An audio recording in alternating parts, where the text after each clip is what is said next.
Il taggio è fantastico finché, per fortuna, c'è Rebellato Medical Group. TG Plus Sport edizione di Treviso, buonasera. Iniziamo il nostro notiziario sportivo parlando di rugby. Il Benetton conferma l'ingaggio di Lautaro Bazzan Velet. Il trequarti argentino di 28 anni ha firmato un contratto che lo legherà alla franchigia bianco-verde dal 1 luglio 2024 al 30 giugno 2025, con opzione per la stagione sportiva successiva. Bazan Velez è il quinto acquisto della campagna di mercato 2024-2025 del Benetton Rugby. Si tratta di un mediano di mischia in piena fase di sviluppo della sua carriera. Possiede una spiccata velocità, un ottimo gioco al piede e una costante precisione al passaggio. I Pumas garantiranno una risorsa preziosa in più tra i tre quarti.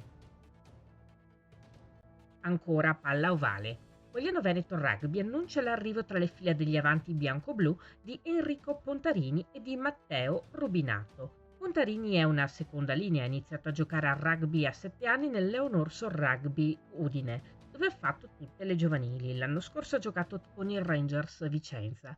Enrico ha all'attivo anche 8 caps con la nazionale Under 20 tra 6 nazioni e Coppa del Mondo di categoria.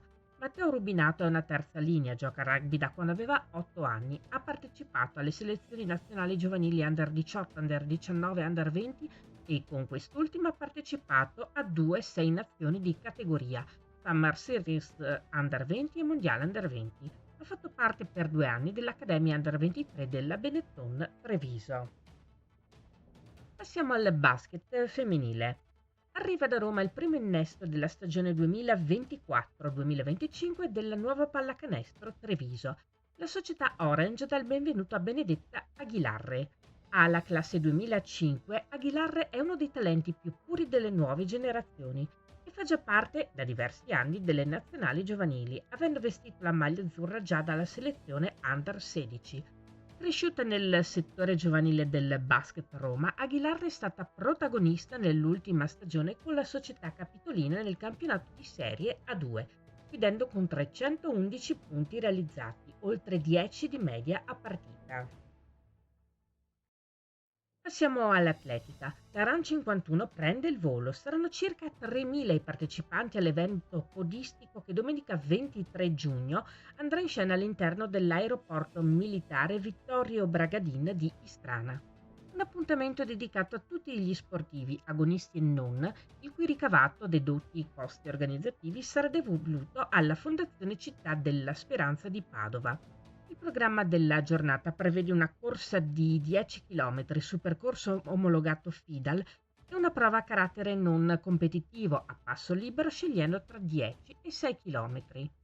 Il tracciato si svilupperà interamente all'interno dell'aeroporto, interessando anche le aree normalmente utilizzate dagli Eurofighters nelle fasi di rollaggio e decollo. Si conclude qui il nostro notiziario, grazie per essere stati con noi, arrivederci.